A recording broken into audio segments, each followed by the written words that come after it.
Sejam muito bem-vindos, senhores e senhoritas. Bora para começar mais uma aula de matemática, mas antes, de olho no nosso entretenimento.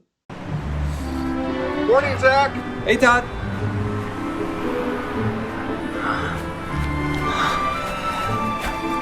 No.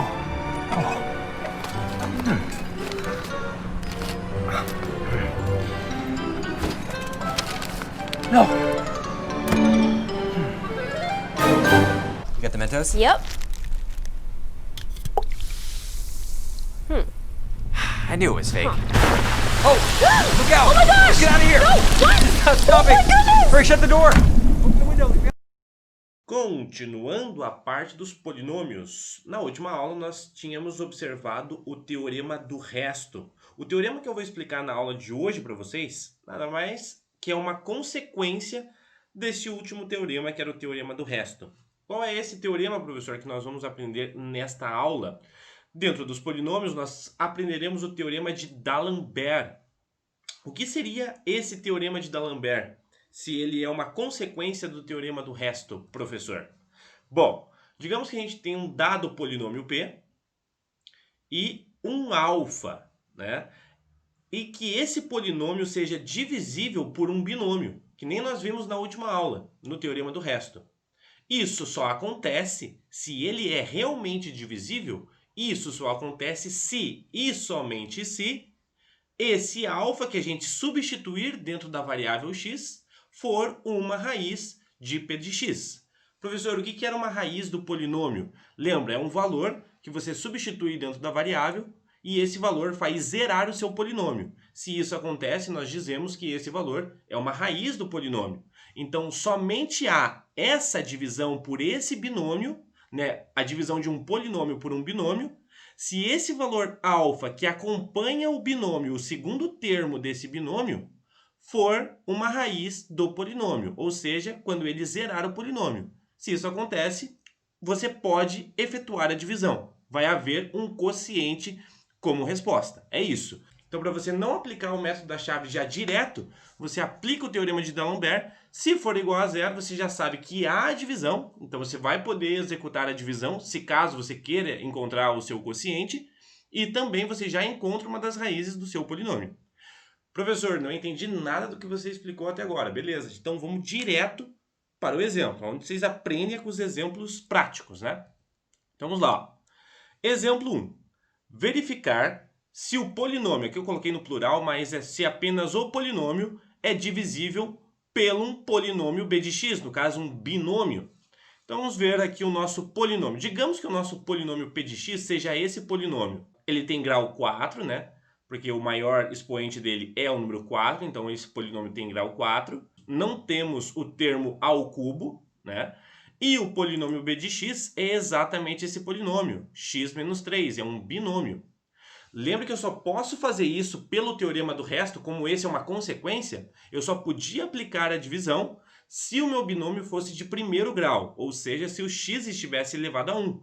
E no caso né, o nosso binômio, o x está elevado ao número 1. Então esse polinômio é um binômio de primeiro grau. Então a gente pode aplicar o teorema do resto e, com consequência, o teorema de D'Alembert.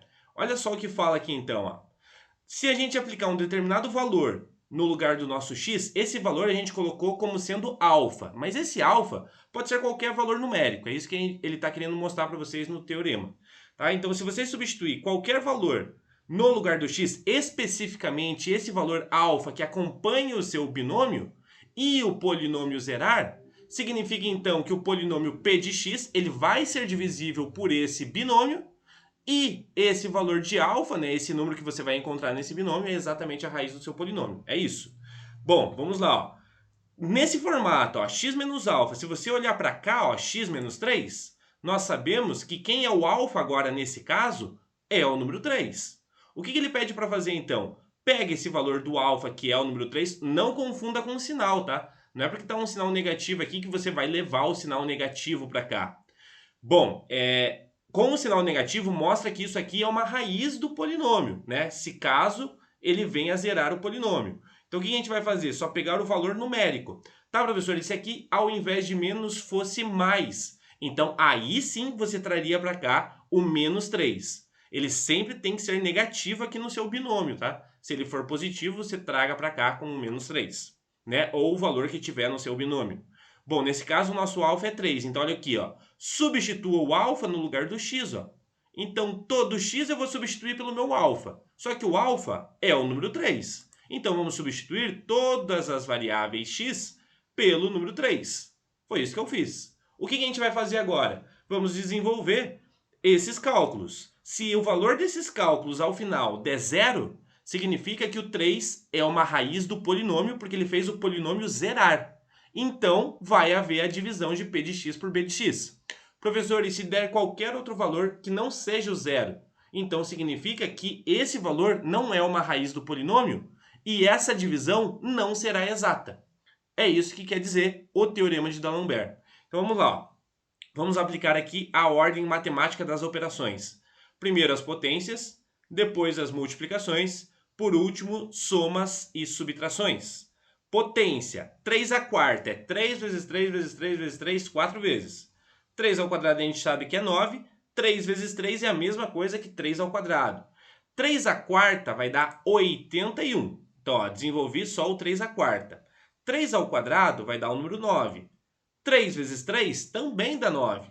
E repete o menos 162. Bom, eu ainda tenho essa multiplicação para ser feita aqui, né? Ó, 2 vezes 81 dá exatamente 162. Então, eu tenho 162 menos 9 mais 9 menos 162. Então, repare aqui, ó, que esses valores vão se anular, né? Ó, mais 162 com menos 162, zero. Menos 9 com mais 9, zero. Opa! Então, quer dizer ó, que o P de 3 zerou o polinômio. O número 3 zerou o polinômio. O que isso quer dizer? Que esse 3 é raiz do polinômio e que se você for fazer o método da chave, dividir esse polinômio pelo b de x, quer dizer que a sua divisão vai dar exata. Isso é o teorema de D'Alembert. Ele informa para a gente se existe raiz e se existe a divisão exata. Beleza? Fechou. Professor, e se desse, sei lá, qualquer número negativo, qualquer número com fração, qualquer número positivo, inteiro e assim por diante? Então significa que esse valor que você substituiu na variável não é uma raiz do polinômio. É isso que quer dizer, e não vai existir a divisão exata. Ah, professor, mas pode existir a divisão? Sim, só que daí vai sobrar resto. Nesse caso, não sobraria resto e a sua divisão seria exata. Isso que informa o teorema de D'Alembert. Beleza, gente? Então a gente fica por aqui. Essa aula foi bem breve, só para explicar esse teorema. Esse teorema é bem rápido, né? Só para vocês entenderem, beleza? Então um grande abraço para vocês e até a próxima. Tchau, tchau.